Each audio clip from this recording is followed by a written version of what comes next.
Welcome in, Nexters. Thank you for joining us today. A big week with an election on Tuesday night, and now looking forward to both the midterms and the presidential. So we're going to tell you here everything that's coming next up in American politics, government, in the Donald Trump era and the post-Donald Trump era. I'm Mark Halperin, editor-in-chief of live interactive video platform Two Way, and your host here, bringing you all my exclusive reporting. I've talked to a lot of strategists in both parties this week about what happened on Tuesday and what happens next. And of course, we'll fill you in on everything. Joining us today later in the program, two great strategists, two of the best. Kristin Davison, a Republican, and Doug Sosnik, a Democrat. They've worked at the highest levels of American politics. They're both extremely thoughtful about what happened and what happens next, and we'll talk to them about all of that in just a bit. But first, my new report, after doing a lot of reporting on the results of Tuesday and what it all means. And I want to talk to you about it on a couple levels. First of all, what it means in terms of the President Trump and the Republicans and how they're now thinking about going forward. Second, about 2028, because I think this week, watching how different leading potential Democratic nominees for president performed is incredibly instructive.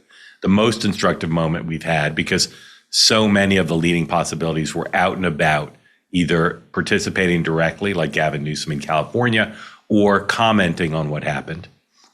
We'll walk through some of what they did and what I'm hearing from the strategists and politicians and donor class about who's well positioned now to be the Democratic nominee. And then a story that I'm just so interested in. I'm interested in as a New Yorker, I'm interested as a reporter, I'm interested as a student of humanity, the relationship growing, evolving, complicated between Donald Trump and the mayor-elect of Gotham City of New York, Mamdani. So interesting what's occurred from Tuesday night through now between the two of them.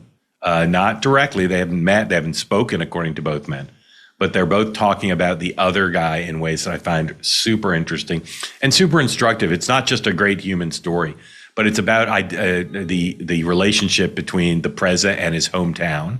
It's also about how the Democratic Party is going to be defined. Mamdani is, I've said this before, he's like Donald Trump in so many ways, stylistically, tactically, but they both inspire such strong emotion. I've never seen anyone I can remember inspiring strong emotion. And this is how it goes. People I know who are thoughtful and serious people are, on the one hand, delighted about Mamdani, just think this is so great on so many levels. They're excited about his election, just as I knew people like that who were excited about Donald Trump's election in 2016 and then again in 2024. But I also know people who are thoughtful, serious people who are devastated by his election. Many of them live in New York City, some Jewish Americans, some not, devastated. And you see the manifestations of those two poles, again, just like with Donald Trump, on social media. You see positive memes about Mamdani that are just inspirational and lovely and psychedelic in a good way. And then you see just brutal things. And I'm going to talk about their relationship and about why it is. I've been asking people all week, why do they both inspire this kind of feeling? So we'll talk about that. And then again, we'll be joined by Doug and Kristin and have that conversation. But first, let me start with the election. Pretty unanimous amongst Republican strategists. Some people who aren't spinning might say otherwise, but pretty unanimous that this is a devastating night for Republicans. Lost ground in these two states. They're blue states, but the margin of victories for the Democrats at the top of the ticket, the two now governors-elect in Virginia and New Jersey, Spanberger and Sherrill, the margins were huge, but undergirding those margins is the demographics and the geography. That's so important. One of the really devastating impacts for the Democrats of Donald Trump's victory just a year ago was his success encroaching on what had been part of the Democratic base. On the one hand, suburban voters. Both Sherrill and Spanberger did extraordinarily well with suburban voters, and that's the ultimate battleground. We slice and dice the electorate in so many ways, but it's the suburban vote that's so important. But also with what used to be thought of as Barack Obama's coalition of the ascendant, which Donald Trump did extremely well with in 2024, powering his victory. We're talking about younger voters, talking about young men of color, Hispanic and Black men in particular, and then young women as well. And Donald Trump's encroachments there were extremely important. And then geographic. not just suburbs, but Donald Trump made massive gains in counties all over the country as compared to how he did in 2020 versus 2024. All that wiped out to a large extent in New Jersey and Virginia. It's not a national election. But then you had Democratic victories in California in the ballot measure for redistricting, Democratic victory in Pennsylvania for the state Supreme Court, in statewide offices in Georgia. 2 Democrats got elected to statewide office in Georgia, first time in a long time outside of the Senate races. That, even Republicans are not denying, this is part of a national pattern of unhappiness with President Trump and the Republican brand. As Doug Sosnik will discuss with and wrote in his new memo about the election, politics used to be, Tip O'Neill said, all politics is local. All politics now is national. And so when there's a national repudiation, you saw it also down ballot in Virginia, where the controversial attorney general candidate for the Democrats won, where they took legislative seats. When you see that, you know there's something going on. And what's going on is President Trump's brand is in some polls in its lowest, but not successful enough to stave off what was a big Democratic win. Again, you expect that the year after a presidential when the Republicans win the White House. You expect that in blue, purple states like Virginia and New Jersey. But the night was so big for the Democrats that, as I said, acknowledgement, even by the White House itself, James Blair, the White House deputy political director, or deputy chief of staff, who's the de facto political director, even acknowledgement there. They need to do a better job doing what Mamdani did so well, what the 2 Democratic gubernatorial candidates did, which is talking about affordability. Lots of other issues discussed in this race, but economics is always going to be king, always going to be the most important issue. And right now, people are not feeling great about the economy. Now, the president is in a bit of a pickle here politically, and we'll see this play out into the rest of this year, the State of the Union early next year, and then the midterms. It's the same problem that bedeviled Joe Biden. Every president in my career, and going back further, if people aren't feeling great about the economy, regardless of what the statistics say, regardless, how do you talk about it? Now, President Trump's case, he thinks the economy is better than he's been given credit for, but he doesn't want to sound out of touch. And so the White House now is trying to figure out, how does he talk about his current record, what he's expecting to come up, without seeming like he's out of touch. Housing, he's right that some prices are down, and he's right that beef is still high, but housing is still out of control. Housing prices, whether you rent, whether you buy, whether you want to buy. So many young people disillusioned and say they'll never be able to buy a home. So fundamental for so long for the American dream. So the president is trying to figure out how to talk about this. And like all presidents who face a tough race, famously, George Bush acknowledged it after his midterm loss in his second midterm. Same with Barack Obama. We talked about it as shellacking. Donald Trump's not one to acknowledge huge defeat. So he's been doing, he's done remarks several times since the election on Tuesday. And this is a soundbite from him that I think is representative of the tone he's trying to strike. A little bit of misdirection, doesn't want to take on the full blame. Here's Donald Trump talking about his view that the shutdown that's still ongoing was a factor in the election. This is S6, please. What last night represented and what we should do about it, and also about the shutdown and how that relates to last night. I think if you read the pollsters, the shutdown was a big factor, negative for the Republicans. And that was a big factor. And they say that I wasn't on the ballot was the biggest factor. But I don't know about that. But I was honored that they said that. So what is happening? What's happening is that people are unhappy with the party out of power now, or party in power, rather. But also, Democrats raised more money. They had better candidates. That's factor two. But the White House has to focus on that. But for the president, the White House operation, the president's advisors say he needs to talk more about the economy. He's not going to be running for president in 2028, right? But a lot of Democrats are eyeing this now. And the lesson for them is how do you get yourself in the conversation? What do people want to see? They want to see toughness. They want to see fight against Donald Trump. Because the people who are ascendant in the party now, the people whose political influence is rising, Mamdani takes the fight to Donald Trump. AOC takes the fight to Donald Trump, increasingly people talking about her as a presidential candidate. And then, of course, Gavin Newsom, who built his entire year in the last few months around a big bet to quickly get this ballot measure on the ballot and let Californians vote to get into the fight over redistricting. Newsom made a big bet and he won. So, as I said, I'm interested in what the people who might run for president in 2028 have said since Election Day. We've been tracking it closely. Stylistically, their emphasis on issues and how they're talking about Donald Trump. I want to look at some of those with you and appraise them and tell you what I'm hearing about their chances. First is Wes Moore, governor of Maryland. He made the rounds on Election Day and around the election. He also now is talking about getting back into the redistricting fight to maybe in Maryland, they've got one Republican seat, maybe try to take that away. Here's Wes Moore with Anderson Cooper on CNN. This is S2, please. We don't just want to hear lip service. We want to hear real pathways to work and wages and wealth. And we need a Democratic Party that stops getting out of the focus of no and slow and starts getting into the focus of yes and now, and really making sure that young men are actually part of the conversation and not just subjects of the conversation. And that's why I think you're seeing a real level of momentum in states all around the country. Now, he's a pretty soft-spoken guy, but you see there, I think, an effort to amp things up, to be a little bit more urgent in his tone. And this issue of appealing to young men, so important for the party, because in the last election, they got beaten badly with the broadcasts and wrestling, all these thematics that caused young men in large numbers disillusioned with the Democratic brand and with Biden-Harris to vote for Donald Trump.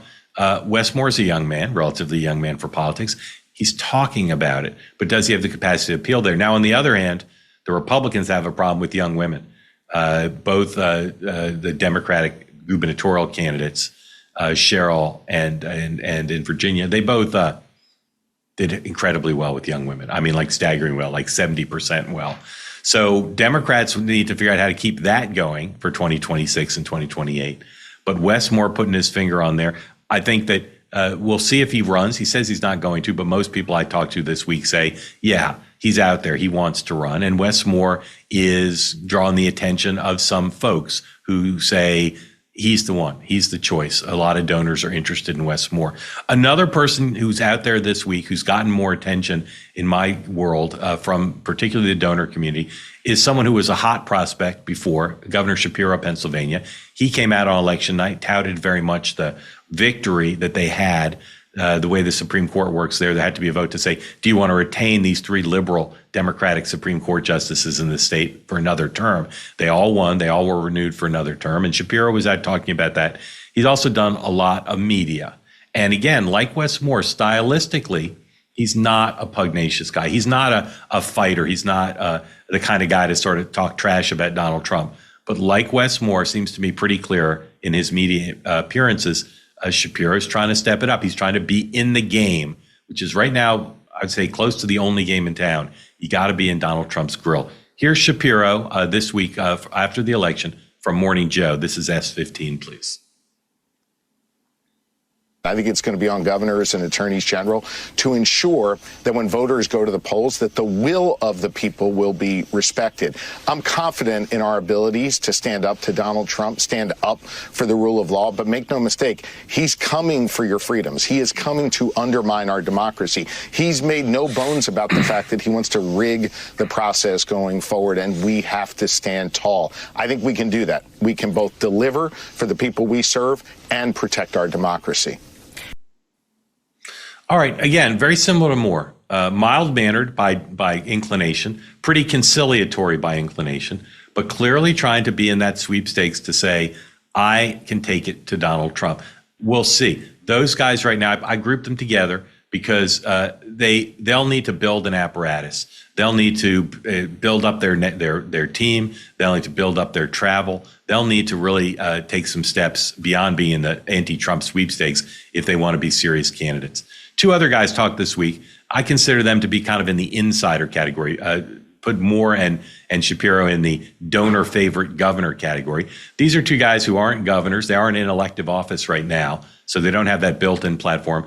but the insiders talk about him more than voters do. They don't have big numbers in the polls in most cases. In some cases, Buttigieg does. He's one. Pete Buttigieg and Rahm Emanuel.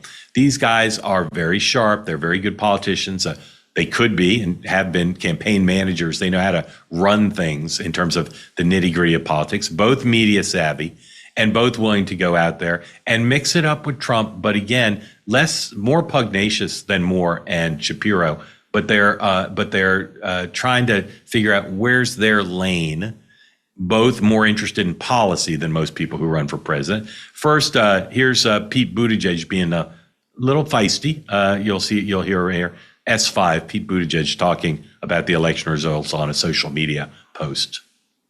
Democratic candidates won by focusing on the basics of everyday life, especially the cost of living. And that focus, that discipline, paid off.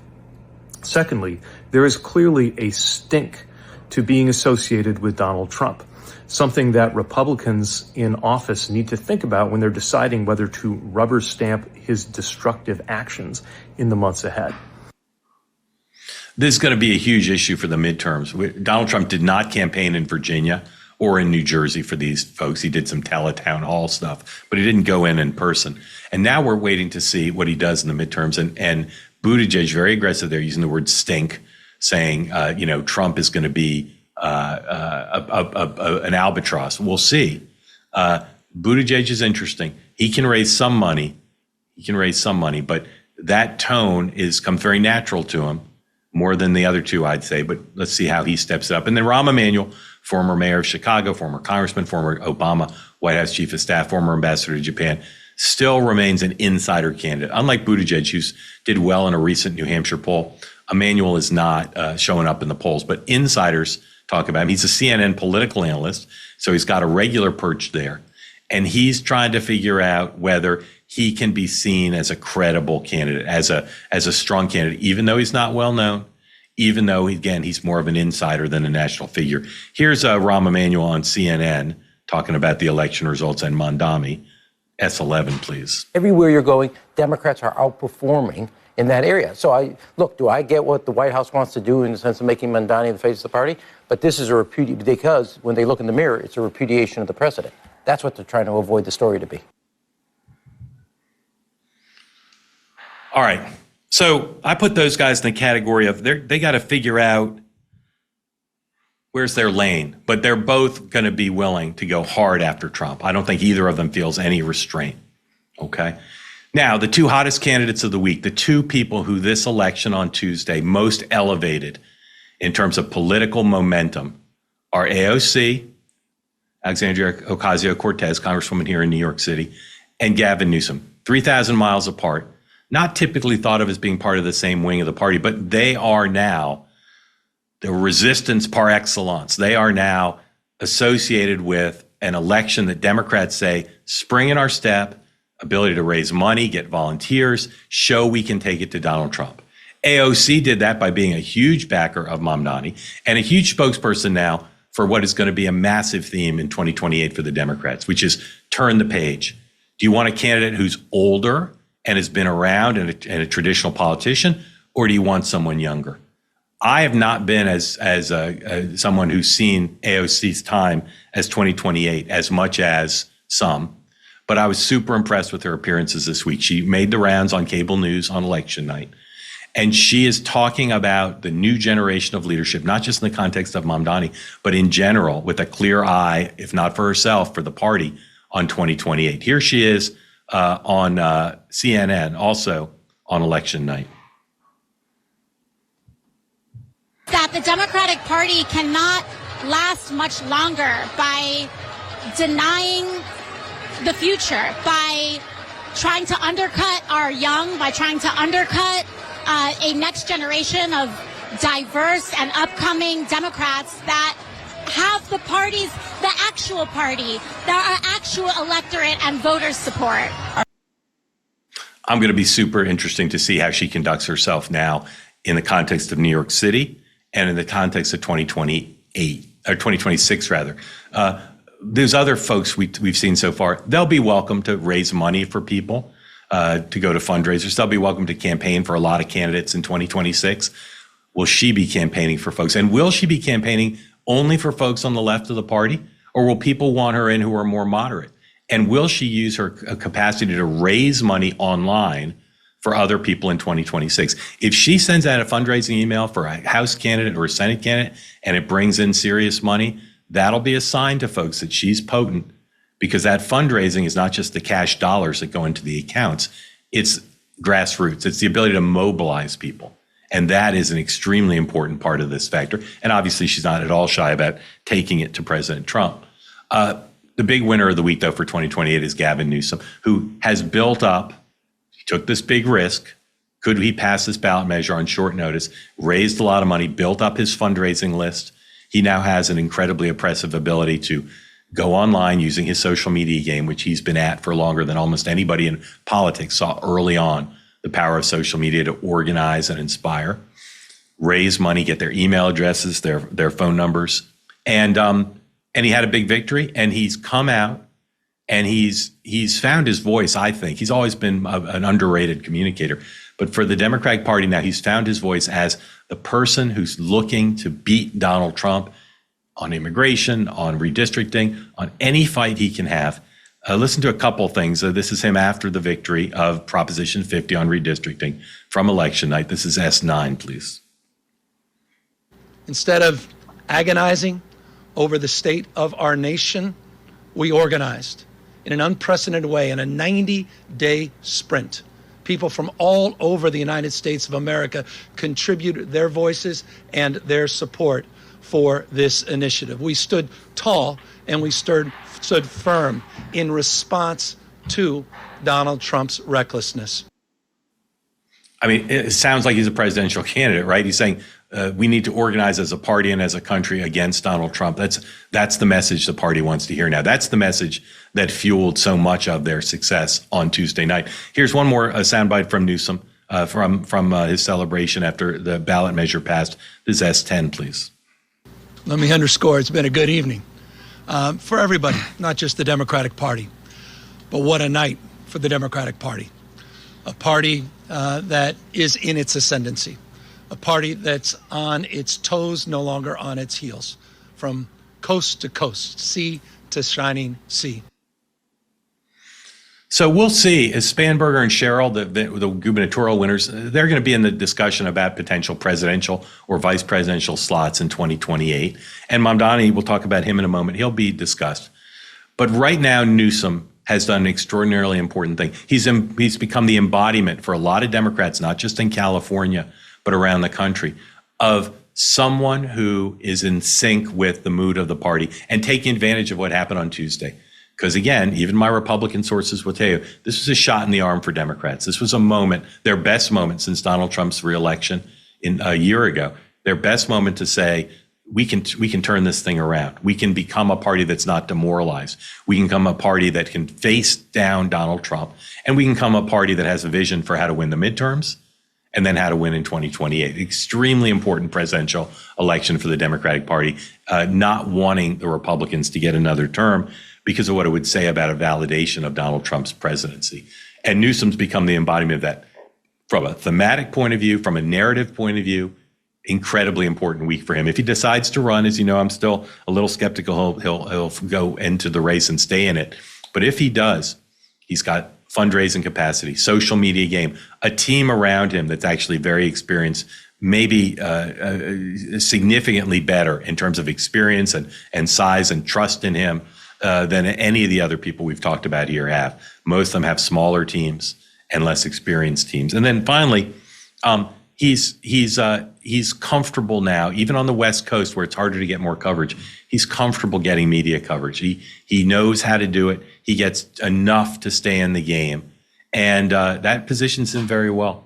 So in one way, a long way off, but in another way, as we head into the new year, just a few weeks, how these people who want to be considered as a potential president, potential Democratic nominee in 2028, how they think about positioning themselves to raise money for other candidates, to campaign for other candidates, to be in the conversation about Donald Trump. And they sense weakness in Donald Trump. They look at his poll numbers. They look at the election results. They look at his emphasis up until now on talking less about affordability and more about national security, foreign policy. They look at this as a moment of weakness for Donald Trump. Now, they've seen weakness in Donald Trump for 10 years, and he's beaten them at the White House 2 out of 3 times. But they believe now they can be on the march. And in the case of Newsom, he can constantly point to this, constantly point to say, something was on the line, control the House of Representatives. I didn't sit there and bemoan what Trump was doing and the Republicans were doing. I got in the game. I raised $100 million or so for this ballot measure, and I got it done. So we've said before here, is he the first tier? Maybe he is. Is he the first tier by himself and by a lot? Today, after this week, I say yes. All the other people we talked about here and some others have the potential to be up there and to compete with him if he does run. But today, based on the results of this week, being anti-Trump, having a proven record, having the rhetoric to say, I can get up in the face of Donald Trump and beat him, Gavin Newsom's the winner of that. All right, next up, I'm going to talk about the other big winner of the week, 3,000 miles away from California. Zohran Mamdani is now going to be facing down Donald Trump on a regular basis, it appears. That complicated relationship is next up. Don't go away. Everybody, I want to tell you about a group called the Vapor Technology Association. It's an organization started nearly a decade ago to protect the rights of Americans who choose alternatives to smoking and about the small businesses who have made their living using this technology. They support science-based policies and the rights of adults to make healthier choices. Did you know that many family-owned vape shops and manufacturers across the country now, though, are under attack thanks to what are outdated Biden-era regulations that threaten to wipe out an entire American industry? The Vapor Technology Association, also called VTA, says businesses are being destroyed and people are losing their jobs.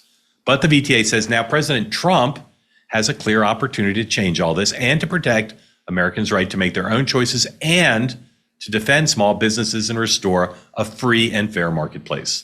Right now, go to vaportechnology.org to learn more about the organization and why they are leading the charge to support American innovation in this sector. And if you get there and their mission appeals to you, consider becoming a member. Again, that's vaportechnology.org. And when you get there and they ask, tell them you heard about all this on Next Up. All right, next up is another question about confronting Donald Trump. Gavin Newsom confronting Donald Trump and winning. Mr. Mamdani, also confronting Donald Trump, made huge hay as part of his endgame message about Trump's basic support for Andrew Cuomo. And Mamdani is not afraid of Donald Trump. Impressive, just as a political gladiator, standing up to Donald Trump. And he took him on election night in his very pugnacious remarks. Here's a bit of what he said about Donald Trump in his victory speech. S12, please. So, Donald Trump, since I know you're watching, I have 4 words for you. Turn the volume up.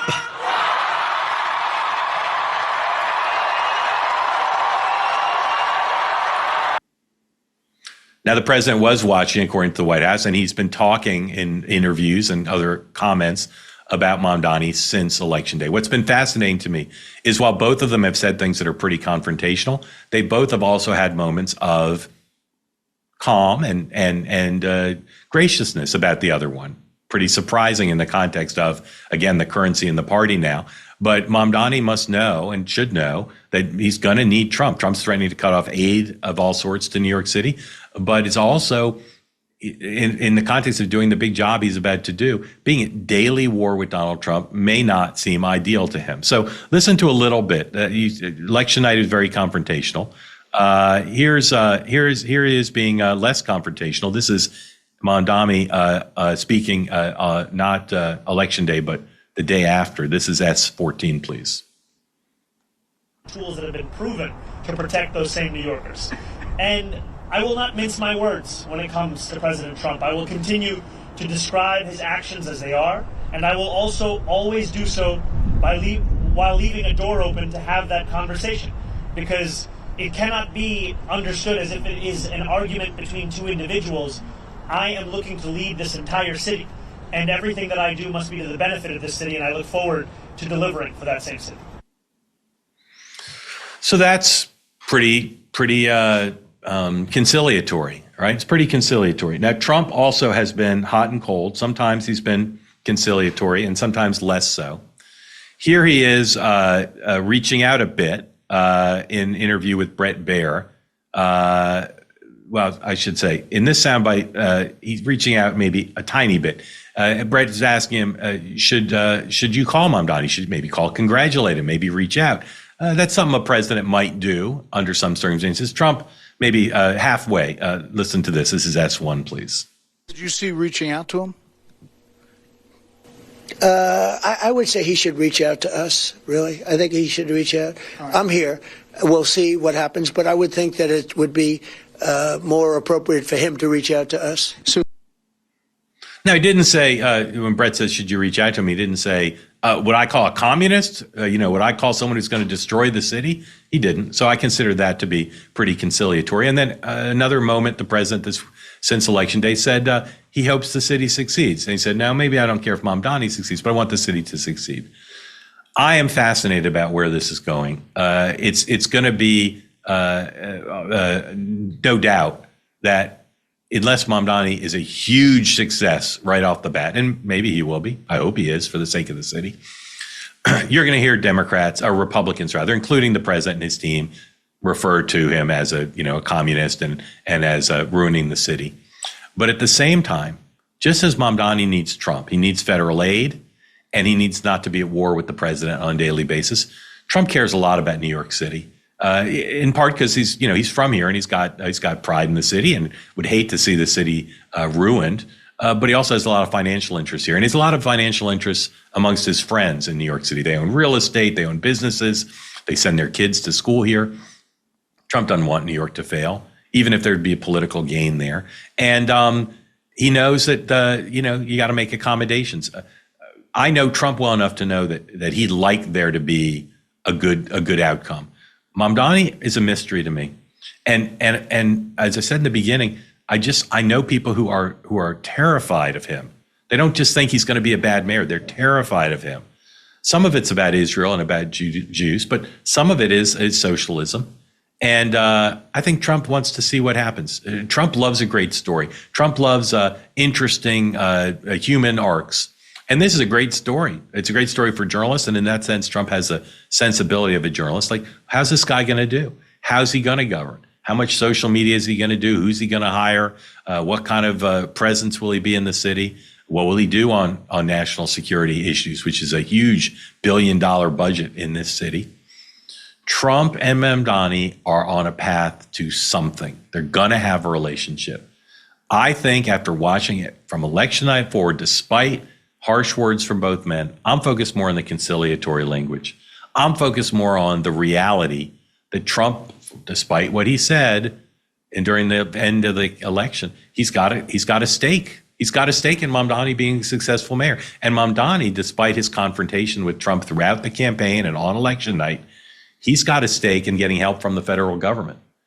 And although both these guys now will be in elective office, neither of them is a career politician. Neither of them behaves in a way a normal politician would.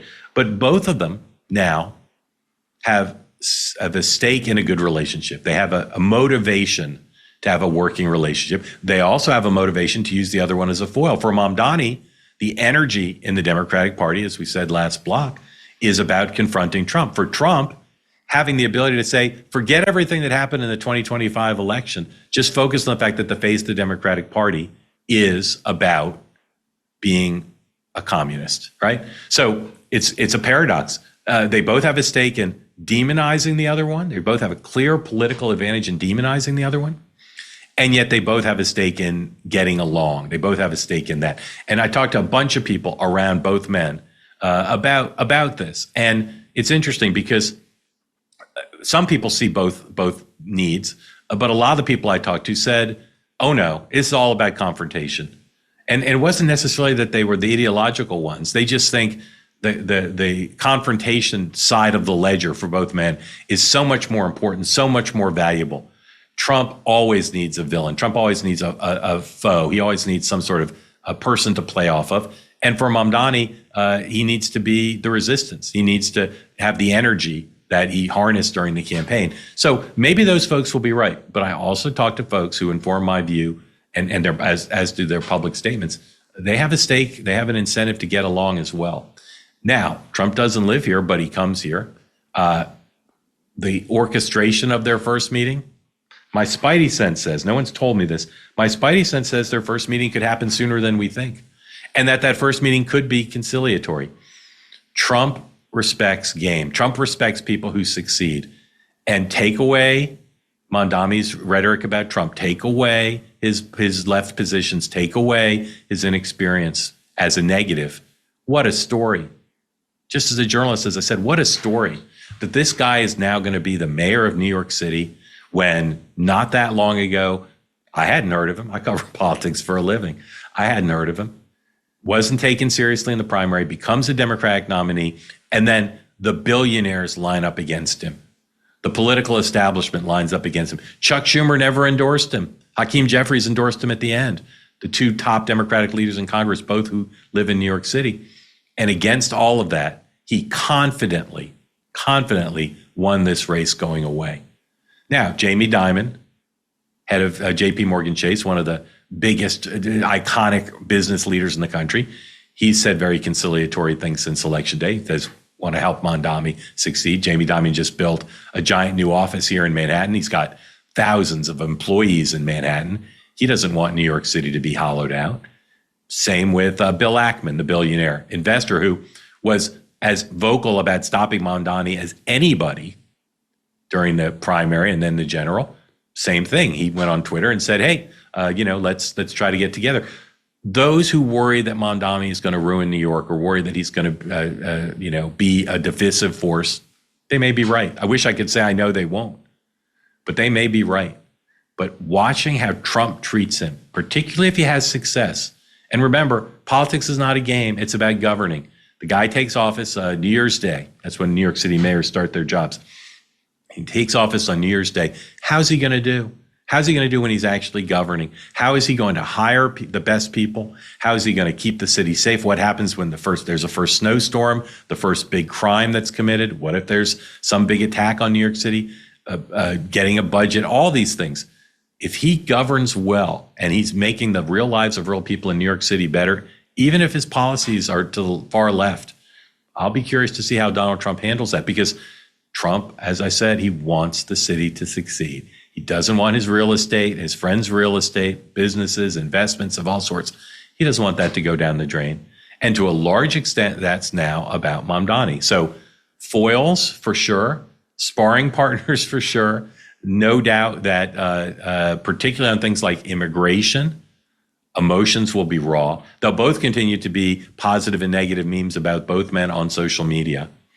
So if they want to get along, there's a lot of standing in the way, but they do have an incentive to get along. It's going to be fascinating to watch. And I'll be curious to see how much Mamdani stays as a national story after, this week. He's in a transition. He'll be hiring people. There'll be announcements. But let's be honest, as important as New York City is, that's a local story. And Trump has other things to worry about. And here's the real rub. And this came to me from someone who is a longtime political advisor to President Trump. What is the president's team's message this week? Affordability, right? We got to talk more about affordability. Our candidates did poorly on Election Day because they didn't talk about affordability. And Mamdani did, as well as the Democratic candidates for governor in New Jersey and Virginia. So if Trump's going to start talking about affordability and Mamdani will continue to talk about it and start to institute policies, well, it's going to be an interesting battle, right? It's going to be an interesting side-by-side comparison when they're talking about it, because there's some things they'd agree on, certainly about what the problems are, right? They'd agree. Real estate's too expensive to buy a home, rent a home. There's still issues related to education, right? People, and they both know, Mamdani talks about it more openly than Trump, they have to address this. They got to find a way to address this. This is what's on voters' minds. The exit polls were clear. This is what's on voters' minds. And so I'm looking forward to see, could we have a competition of ideas? Could we even have some agreements? If Mamdani comes up with an idea that works, might Trump help him institute it in New York? Might Trump borrow it, right? Because right now, Mamdani has solved for his electorate, New York City liberal electorate, Democratic electorate, what Trump is trying to solve for his own electorate, the whole country, which is associate me with a relentless desire to help you afford things. That's why Mamdani won above all else. He's associated with the relentless desire to use government to help people afford things. That's Trump's current mission. And Trump, as a student of everything and a student of success, you can bet he'll be watching. How does Mamdani go from talking about it to actually doing it? And if he succeeds, you can bet Trump will notice. And as I said, maybe steal some of his ideas. All right, that's what I think about those two guys. Next up, we're going to talk about all this, all of these themes, all these issues, all these people with two of the best political strategists I know. Kristin Davison, a Republican. Doug Sosnik, Democrat, former top political advisor to Bill Clinton. That's coming right here next up. All right, everybody, some breaking news right here, right off the top. Beam Cyber Sale is now live for all my listeners and viewers, and that's their best offer of the year, but it's only available for 48 hours. So right now, all my listeners get up to 50% off and use my code MARK. You can grab Dream for just $32.50. That breaks down to just $1.08 per night for the very best sleep of your life.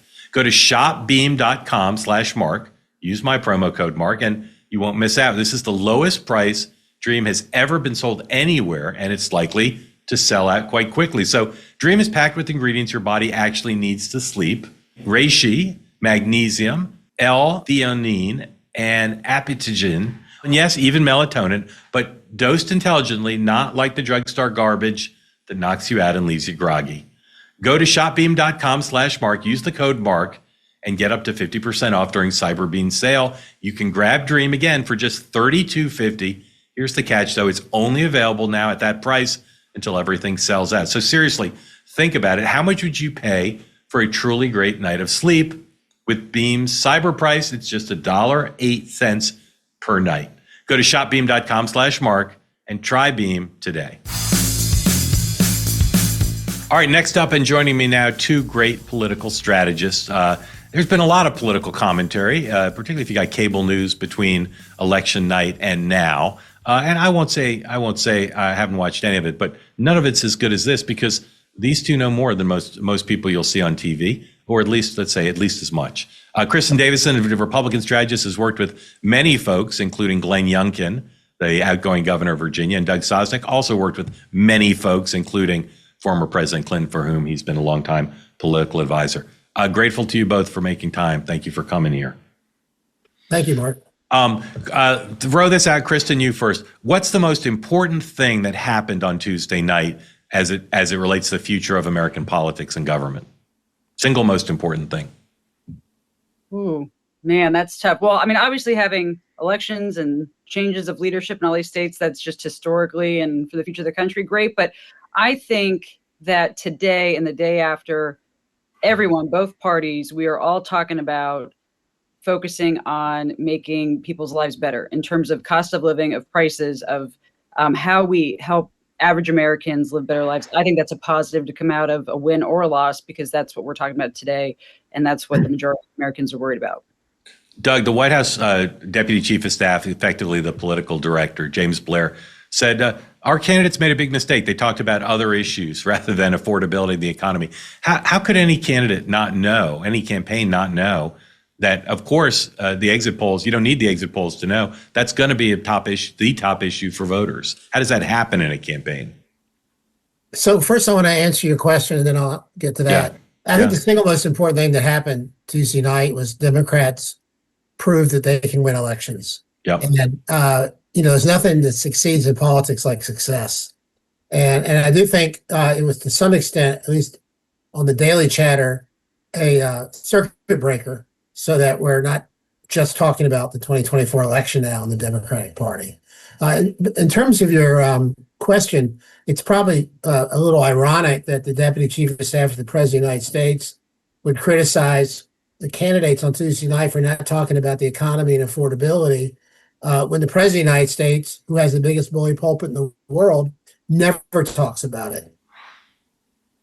Yeah, I agree with that. It's kind of strange, too.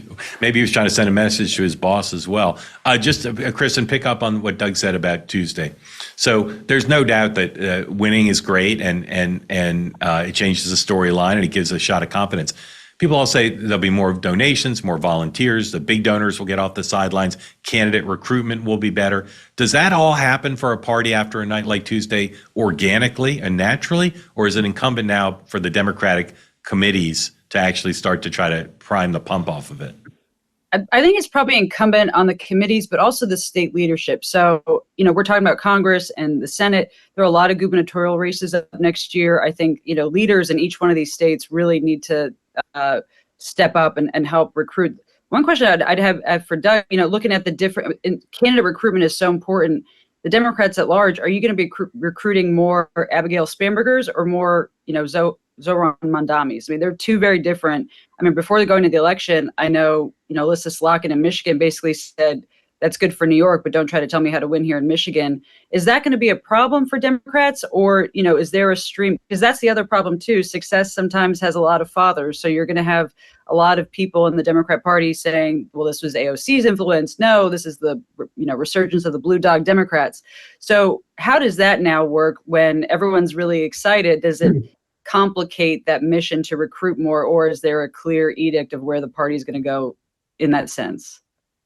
Well, having a big tent problem is a good problem to have. Yeah. I would say, first of all. And I don't think for Democrats, Mamdani was a good thing for us. So let me just start with that, stating the obvious. But I also think that there's a genetic problem Republicans have, which is they overuse power.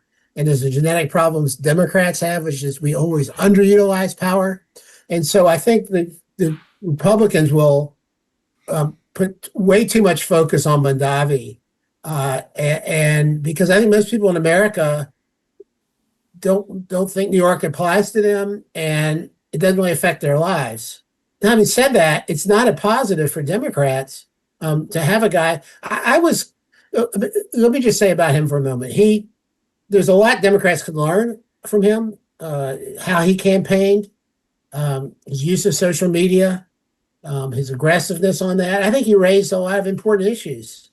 I don't think his solutions are very good. But the thing I found as a Democrat most disheartening from him was the speech he gave Tuesday night when he won. He got 50.4% of the vote, which means half of the city didn't vote for him. And I didn't think that his speech was very gracious, and I didn't think he made an effort to try to govern for all of New York. It was the least gracious victory speech I think I can remember anybody except Donald Trump giving at some points, and I do think that he's had moments that were more gracious since then, for sure. But let me ask this about Mamdani, and then I want to talk more generally. Republicans are clearly going to try to make an issue of him. And Doug, you said, as many Democrats who are more from the more moderate wing of the party said, this is not great. What can Democrats do to keep him from being the face of the Democratic Party? Republicans will try to do it. What can Democrats do to keep him from being, what the Republicans want him to be? Doug first, and then Kristin. Well, he's going to do what he's going to do. He's got to run a city. He's made a lot of promises. He's not really, that I'm aware of, really articulate any kind of plan of how he's going to, perform and implement those promises. So he's going to have plenty to do on his own. But let me just say that as someone more from, as you say, the center part of the party, his economic populist message, I think, is the right one for the party. And that's what we should be talking about. But again, I don't think his solutions are necessarily the right ones. And I don't think we should be focusing on the social issues, obviously. But I think affordability and what people care about in their lives, which is what he ran on, is what the Democratic Party should focus on. Yeah. Kristin, do you expect we'll be talking about him on a regular basis come the new year when he's in office, or he'll recede? Yeah, I think so. And almost to reverse the question you asked, as Doug, I'm worried that Republicans will go too far with it and try to, we did that in some districts, in some races, making Nancy Pelosi a boogeyman works. The same thing with AOC and the squad. We went hard with it in 2022 in those midterms, trying to really, villainize AOC and her colleagues.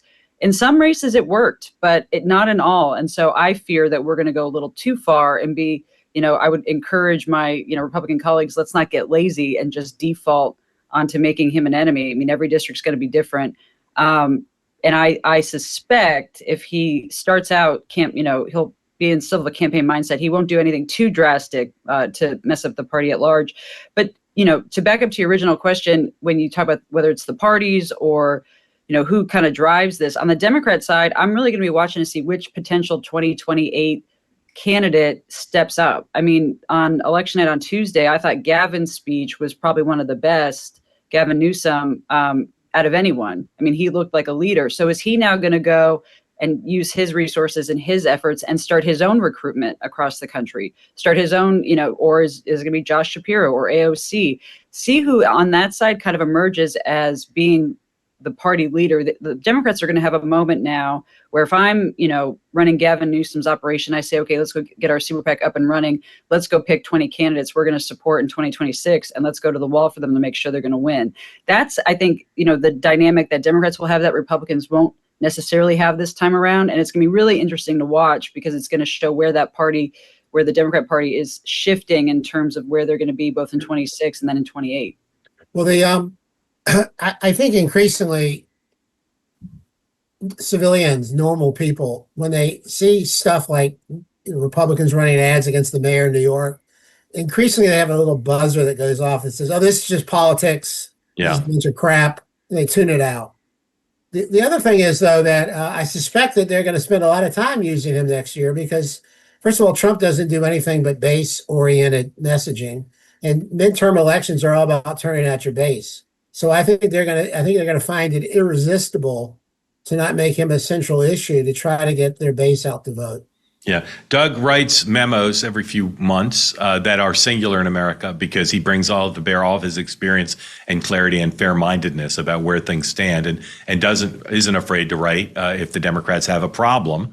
You can see the memo if you go to my Substack, Wide World of News, if you want to link to the latest one. And Doug, just as we finish up this block, the midterms, explain why just because Democrats did well on Tuesday doesn't necessarily mean they'll take back the House majority. Well, we've gone through a historic transition in American politics, and it's based on something that began actually long before Donald Trump ran for president, which is education levels now are the best predictor of how people are going to vote. And that really first showed up in politics in the early 90s with the Perot campaign. And Trump's victory in 2016 and his presidency really solidified that education is now the new fault line in American politics. If you know the education level of a voter, you have a pretty good idea how they're going to vote.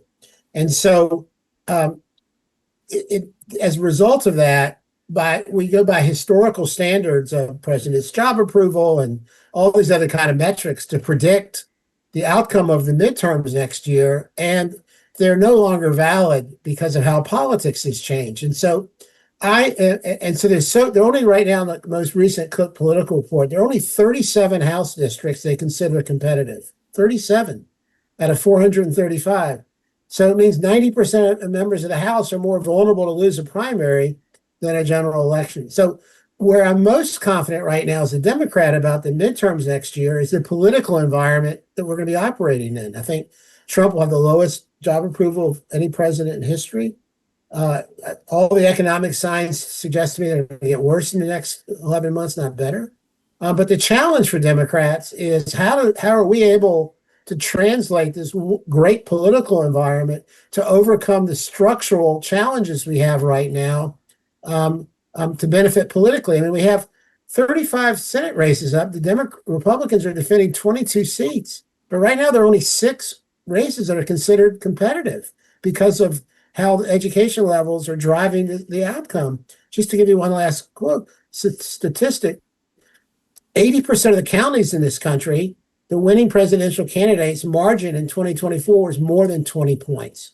It's incredible. That's just incredible. So the challenge for Democrats are going to be, how can we expand the pool of competitive races to take advantage of what I think will be a great blue wave environment? Yeah. So say it in a slightly different way, the size of the wave to put more seats in play would have to be massive because the next range of seats after those 37 are very red, and you'd have to overcome that extraordinary hurdle. I mean, you've got Clinton is job approval on the election day of 94 was, I think, around 7 points, 8 points higher than Trump's right now.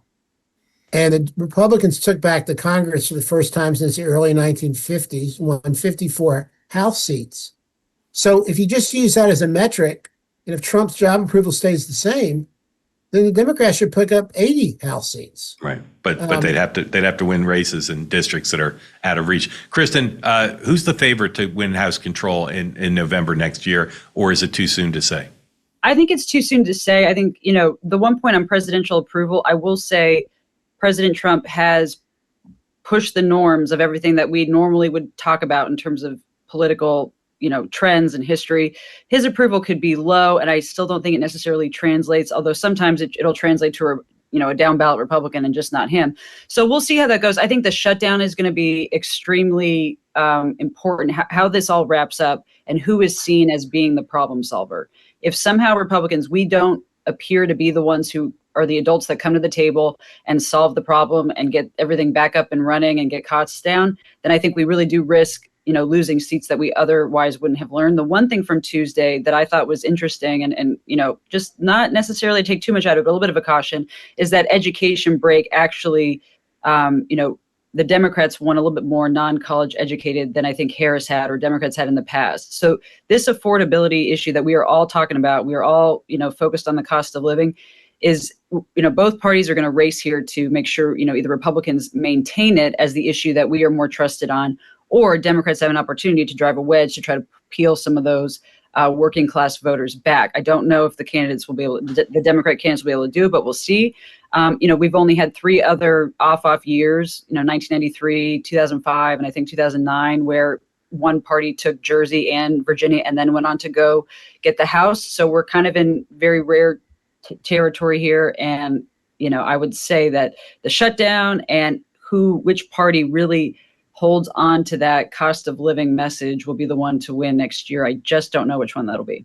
Well, 2 things. First of all, the problem which Trump raised on Wednesday, actually with great pride, was the reason Republicans did poorly was because he wasn't on the ballot. Yeah. And so I think that's a big issue. The other, though, is because we're out of power, all we got to do is put pass the laugh test plan on the economy, because no one is holding us responsible for the economy because we're not in charge of anything.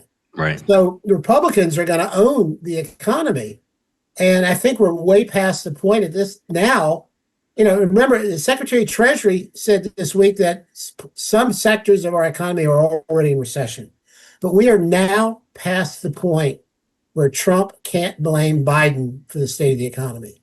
Yeah, it's testament to Scott Besant's magical powers that he didn't take heat for saying some part of the economy is in recession.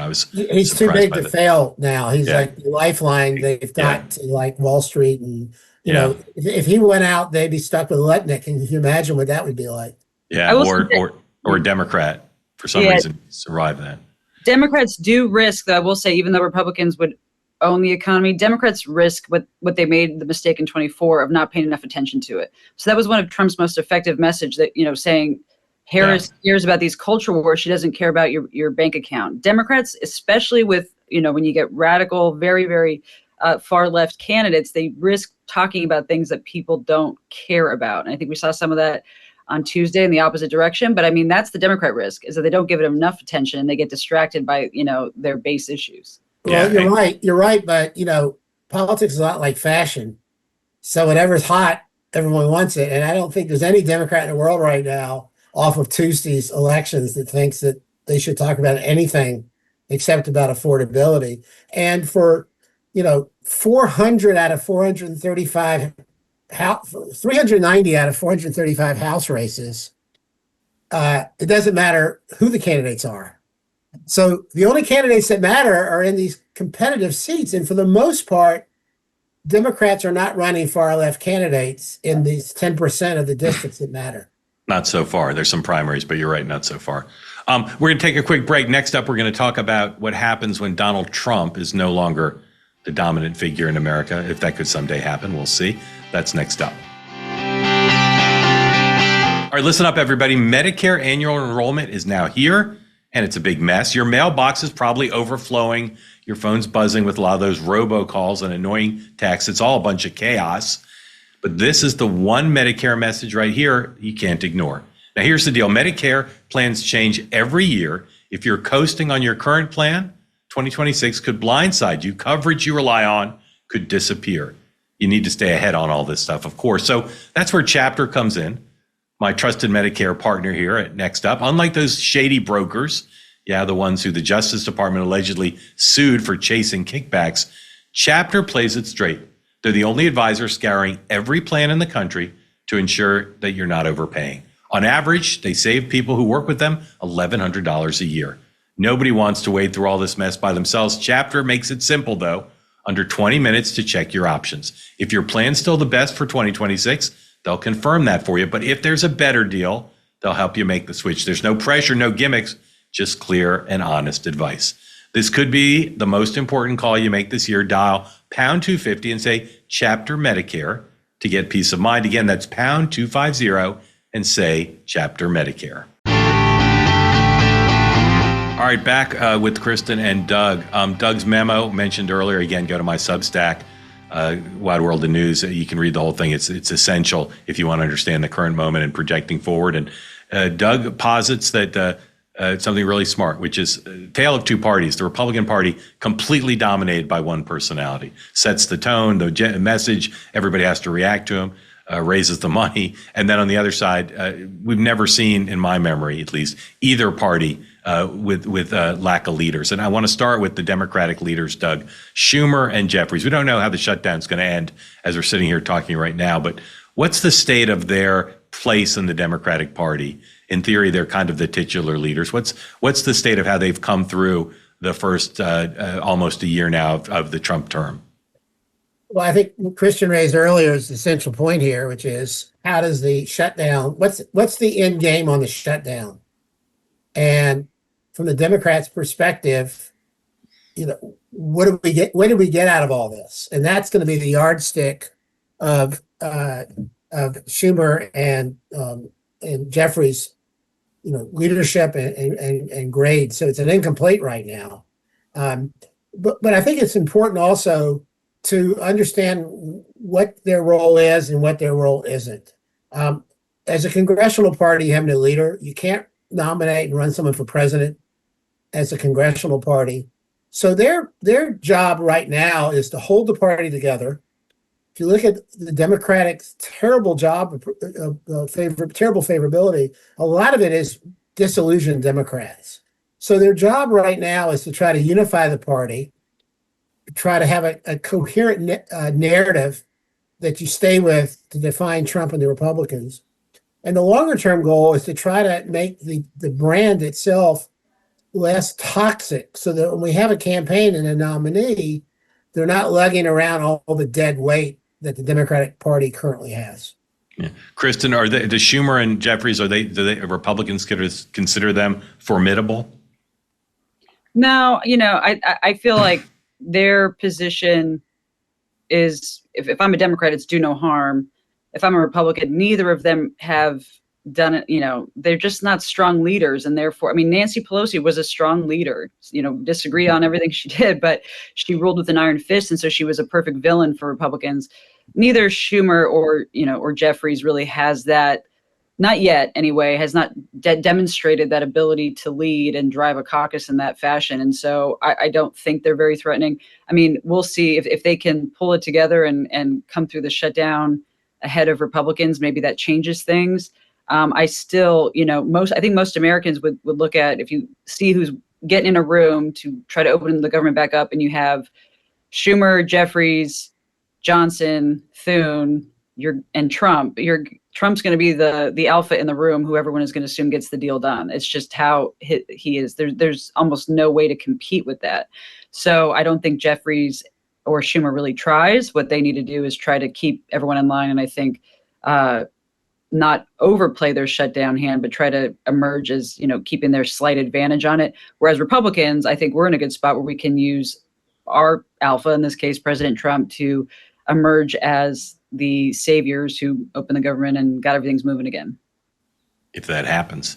Talking about 2028, Doug, you assert in your memo that Trump is going to want to stay as the leader of the party up until the last possible moment, and you say well past the midterms. It seems to me, if that's true, and I think you're right, it helps Vance's chances of being the nominee because he just can almost like a Biden to Kamala Harris handoff. Nobody else is going to be extensively traveling to early states or raising money or asking people for support. So do you share my view of your view? I agree with that. I'll have to manage the internals with Rubio, but I think a short campaign will benefit Vance, and I'm sure Trump will tell him that. And I just can't see Trump willing to cede the stage. Yeah, Kristin, until as late as possible. Kristin, one of the names I hear is your friend and former client, current client, maybe Glenn Youngkin, outgoing governor of Virginia. If someone like Glenn Youngkin says, I want to consider it, I want to consider running in the first post-Trump election here, what could someone like that do? Campaign for people in the midterms? Start a PAC? Is that realistic now? In with Trump ruling the roost and Rubio Vance standing by his side? Sure, I think, and I don't even think you need to have presidential aspirations to want to do that. I think that, for example, like, Senator Cruz has done that every cycle with his outside effort. When you have, if you're one of these members, one of these leaders in the party who's never thought and never will think of running for president, but you still have a conservative base, a conservative following, there are going to be a lot of people who use their networks to help pull candidates over the line just because it's the right thing to do. But yeah, I mean, I think right now, most folks, especially when you have, the president himself saying that a Vance-Rubio partnership would be great, I think it is probably the best for every Republican right now to keep focused on making sure that we keep the majority, that we get good candidates elected so that the rest of the Trump term can be successful. I think any Republican who appears to do anything other than that. So if you are someone, any Republican that appears to be looking like they're running for president by going to early states, by, doing basically, if any Republican starts doing what Gavin Newsom is doing right now, I think it will backfire on them, because right now all Republicans need to be in the boat, focused on Trump's term, making sure he's successful, because that's what's going to be successful for the country. And I think that Trump, if he, sees anyone kind of stepping out of line there and trying to make it more about them and less about the mission and about the America First agenda, I think it will just backfire on them.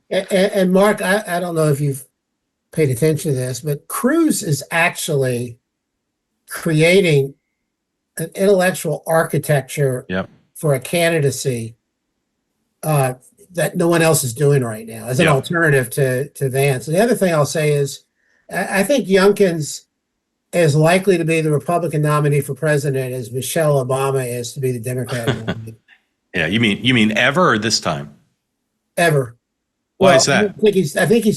I mean, the party, this is the party of Trump. This will not always be the party of Trump, but, I don't know if he can wait 10 years to run, but in the near term, there's not a way in the world that he is where the party is. He's already had to contort his body to be acceptable enough to not have a problem, but he's not native to this. Yeah, I mean, I would, I think to talk about all these, proper names is premature. They all have, day jobs that they're doing and focused. I don't think I'm aware. I don't think anyone is focused on 28 except for the people who get asked every single day, which would be the natural vice president and secretary of state. I do think that for candidates, we keep talking about how this is the party of Trump and how it'll always be and no one else can have a shot. What I tell candidates all the time, which is so important, even now, even in 2026, is, sometimes candidates will think they have to copy and paste what Trump says. The same language, the same tone. And what we don't understand, what we collectively, is that no one will ever be Trump. He is a once in a lifetime leader, politician that we have. And because of that, if you try to mimic him, you come across as disingenuous. You come across fake. I think we saw some of the candidates on Tuesday take the wrong lessons from Trump and try to, act like someone they weren't. What someone like Governor Youngkin was, able to do, he embraced the base, embraced the Trump policies. but he didn't change who he was or his brand. And that's what all these candidates have to do. You have to be able to speak Trump and support Trump, but in your own language. Don't lose who you are. And that's what's so important for us coming up in these midterms is, speaking Trump's policies and speaking support for Trump, and because these are all policies that are make the country better. That's what America said, 78 million people said last November.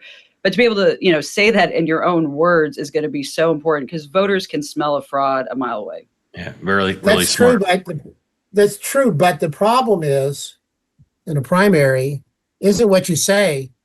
It's when you get asked questions of whatever the crackpot thing of the day was, you got to answer those questions. And that's where these candidates have problems. Well, you do, you don't. You look at Mamdani, he's been asked like 3 times. Well, Trump said you were pretty and, Jeffries won't, support you. And he just says, hey, I'm worried about this today. I'm worried about the transition today. I'm worried about this. Sorry. And I mean, it's a gifted speaker and a gifted politician who's able to do that. But sometimes you have to learn not to take the bait and focus on, I'm in an interview today and we're talking about 2020 and, or 2026. And maybe in 2 minutes, Mark's going to ask what I think the weather is going to be next week. And I don't want to answer that. So I'm going to say, well, actually, I think the weather next November is going to be great. So we should get out and vote. You have to just be a nimble political athlete at some point. Yeah, that's great. Also a great point. Doug, if you take the moment we're in now and go back to the beginning of the Trump administration, tell the story of how you think Gavin Newsom's potential to be the Democratic nominee has changed over that 11 months. Well, I think, first, he had a big success on Tuesday, which, heartens Democrats in terms of the reapportionment or redistricting referendum. I think Kristin alluded to it earlier, at least in part. He looks like a president. He looks like someone who's got broad shoulders who could lead a country. Yeah. And he's articulate. And I think, the job description changes based on the political environment. And so the question right now for Democrats is, are you tough enough to take on the Republicans?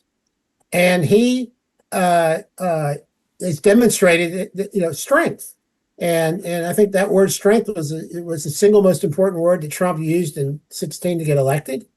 And it was what he used in 2024 to win again.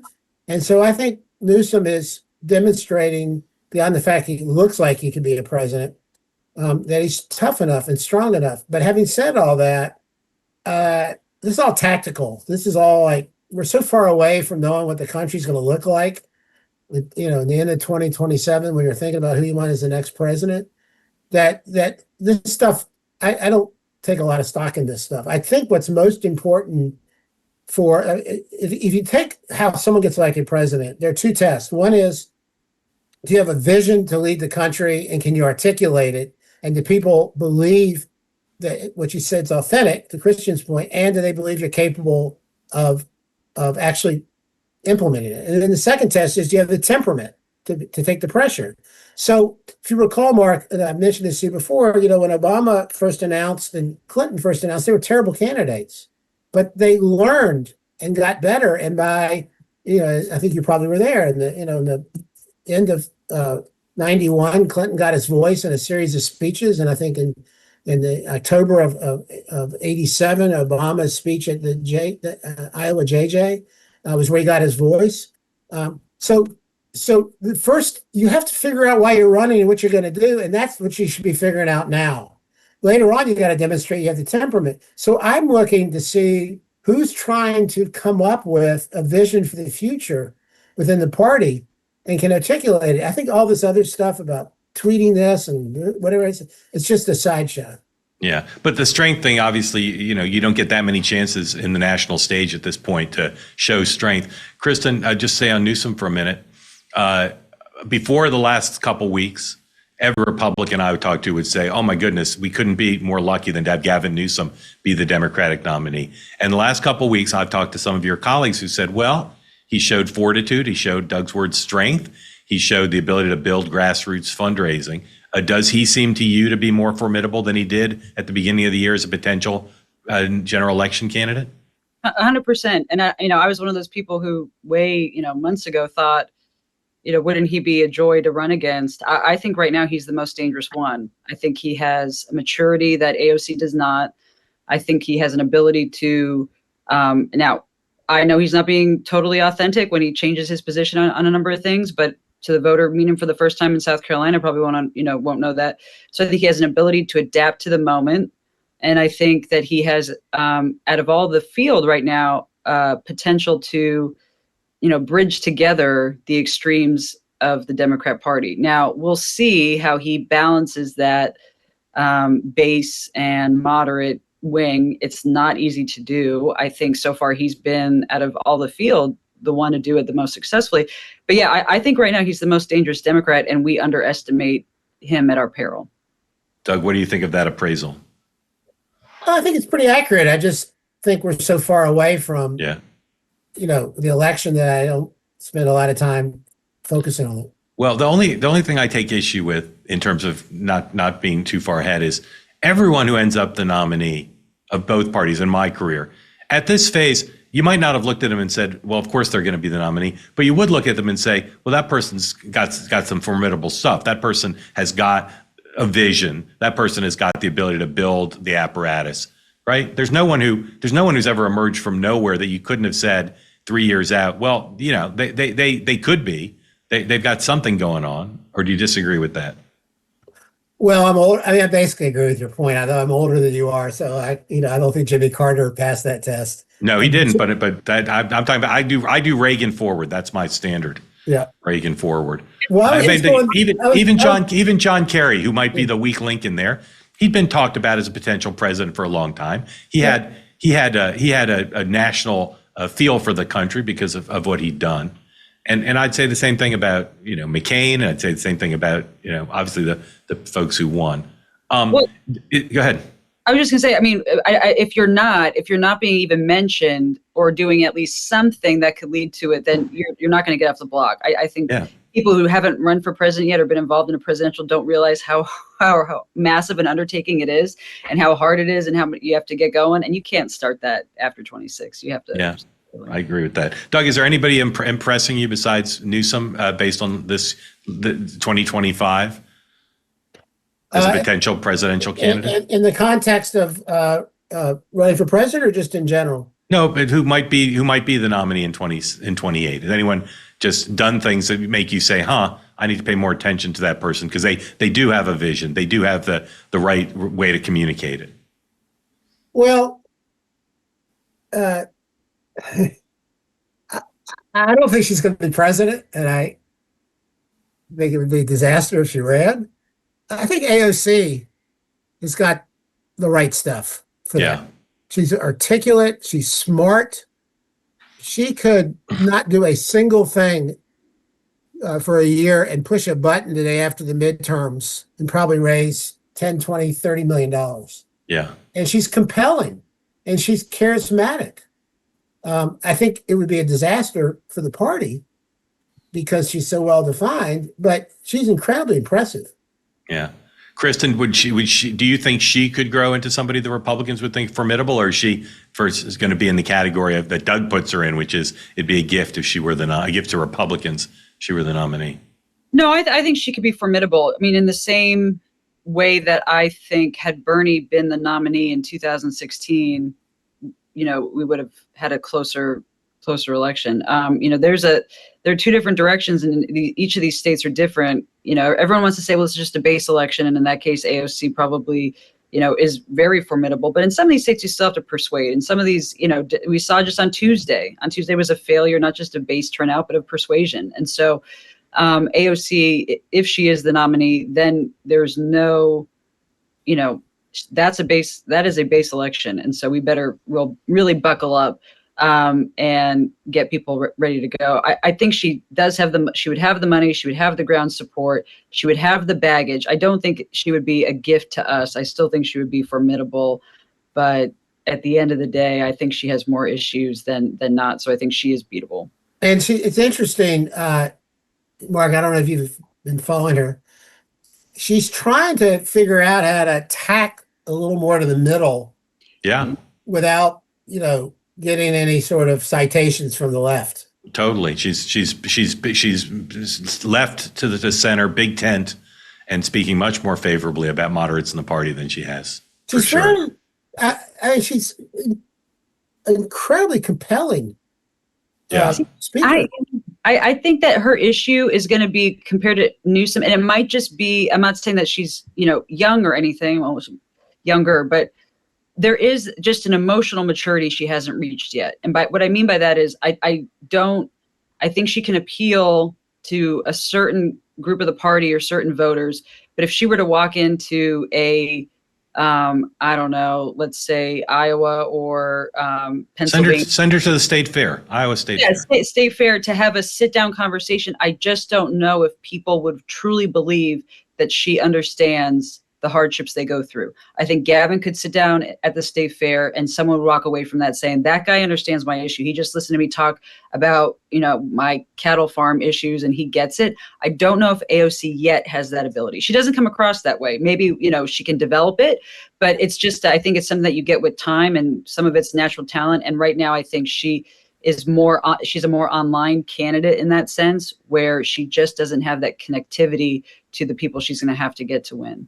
Yeah, I don't know if that's right or wrong, but what I do believe, and again, I'm not a fan of hers, I believe she has more of a sense, and this is different than whether you convey it. I think she has more of a sense than almost any of these politicians what people are going through in their lives right now if they're not wealthy and they're just working, waitress jobs. And biographically, she does. But I agree with Kristin. You don't see that on display very much.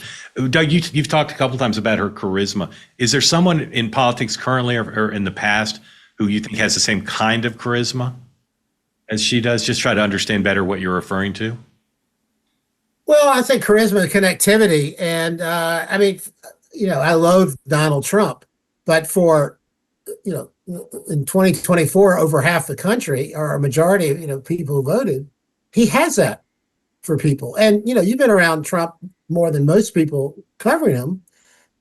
I haven't, but people tell me that he's quite charismatic and fun when he's around. Yeah, and there's an authenticity to him that I think a lot of people find. The kind of anti-politician authenticity, I think people find quite appealing. I may not, as we close, I may not get either of you to play. I know you might pass, but Kristin, who are the three most likely Democratic nominees right now? I'm going to say Newsom, AOC, and I'm going to say Josh Shapiro. I'm not going to quit on him yet. Yeah. Doug? Yeah, I think that's a good list. Yeah, that is a good list. I'm still more skeptical of AOC than you guys are, because I think she'd have trouble with some of the rigors of this. I do too. I'm just, I agree with that, and I think it'd be a real problem for the party. But I'm just saying, as someone, again, it's not from that wing of the party. Yeah, she fits for a lot of people the times. Yeah, the temperament. Rapid round pairs to close out our 2028 fantasy conversation. I'll name two people. You tell me who's more likely to be the Democratic nominee. Who's more likely to be the Democratic nominee? Ready? Here we go. Wes Moore, Rahm Emanuel. Kristin. Wes Moore. Doug. I guess Wes Moore. I want Rahm, but go ahead. Okay. Yeah. Okay. Pete Buttigieg, Amy Klobuchar. Kristin. Oh. Pete. I agree with that. Yeah. Okay.